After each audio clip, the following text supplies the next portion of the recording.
Ladies and gentlemen, welcome to It's Rainmaking Time. This is Kim Greenhouse. How many of you have been frustrated, concerned about your children or your children's friends or family associates and friends and loved ones that have children and teenagers with ADHD? I've often heard rumors that you can solve this by having them eat proper food, that they can do behavior modification, that they don't have to be on medication. It's a very complex area, and I thought we would invite someone who's had at least 25 years experience in this. We are welcoming today Dr. Bob Myers, the author of Total Focus, a comprehensive program to improve attention, concentration, and self-control in children. Dr. Myers is a child psychologist, and he is also the assistant clinical professor of psychiatry and human behavior at UCIR in the School of Medicine. He is a psychologist who works with families, children, teenagers, and parents with learning disabilities and ADHD. It is imperative that we listen to him because someone with 25 years of experience in the area of human behavior like this has a vast contribution to make. Ladies and gentlemen, welcome to It's Rainmaking Time. Dr. Bob Myers, welcome to It's Rainmaking Time. Thank you very much for having me. I personally have to get out my own bias on this in order to make way for others who may have the bias I've had. There's been a lot of, bad rap in the medical industry about the number of children that have been put on Ritalin and other types of drugs where children have been accused of being drugged in order to deal with this thing called ADHD. Now, I know that some may say it's propaganda, others may say people are just sensitive to the fact that their children and teenagers have had to be drugged, but apparently there's a lot of kids on Ritalin, and there's a lot of kids on drugs that really aren't doing them any good and are ineffective. I want you, before we even go into that side of it, because that's a whole other area within the matrix of what you're offering to the public in terms of how to deal with this, talk a little bit about what is ADHD and what does this have to do with our neurotransmitters in our brain? What is it? Well, ADHD is, is referred to as a disorder. I kind of like to refer to it more as a difference, a brain difference. And we do know that in there are various numbers, 5%, 10%, somewhere in between there, of children and teenagers and adults who have Attention Deficit Hyperactivity Disorder, sometimes known as ADD, sometimes known as ADHD. Basically, we know that from various scientific studies, particularly recently with imaging and some genetic studies, that there definitely in these folks are decreases in the certain neurotransmitter receptors, particularly those related to dopamine and to a lesser extent perhaps norepinephrine. And those transmitters are running circuits in parts of the brain, particularly in the frontal lobes, that are associated with enabling a person to concentrate, to pay attention, to plan ahead. It also has functioning with kids, help with emotional regulation as well.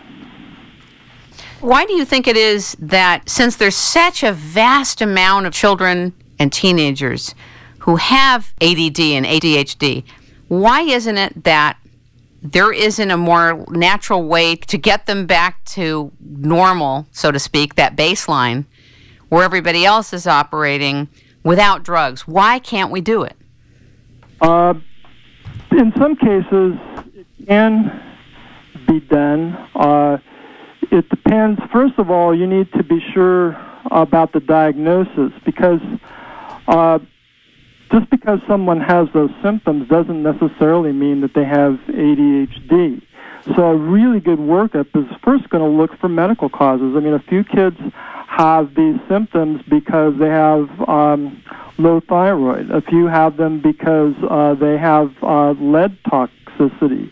A few of them have these symptoms because they may be allergic to a certain food substance. So those kinds of things. Some of them might have what are called absence seizures.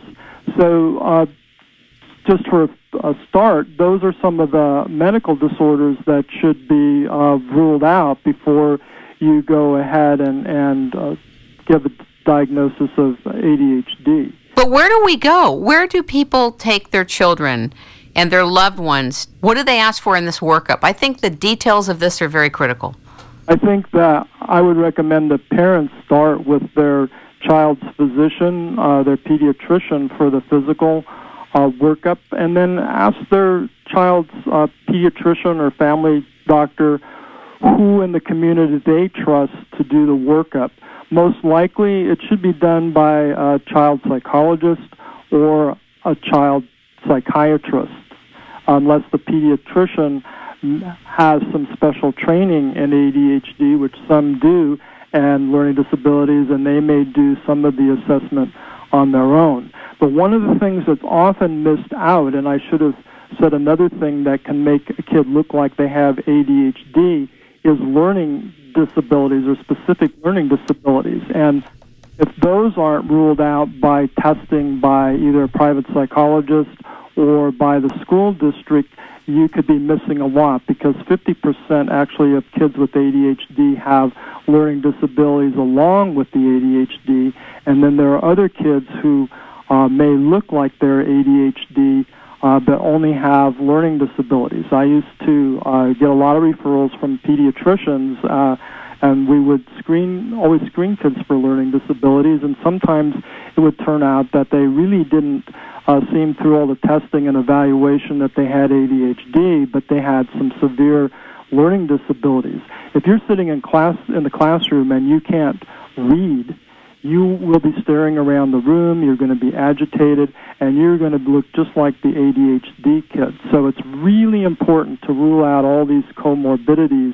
Another one is I would see kids coming in for an evaluation for ADHD sitting in my waiting room bouncing all over the place, and I'd think, well, this is a slam dunk. It would turn out that they're super anxious kids. And so when we dealt with the anxiety, then those behaviors went away.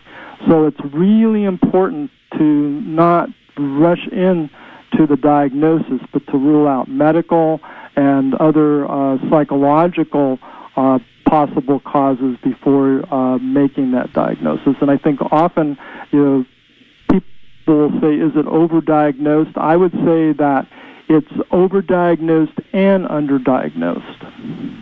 So it's a paradox. Yes, it is. And so some kids who have ADHD, particularly when it's what we call the inattentive type, those kids kind of get passed over and struggle in school for years because they're not the kids that are causing the behavior problems.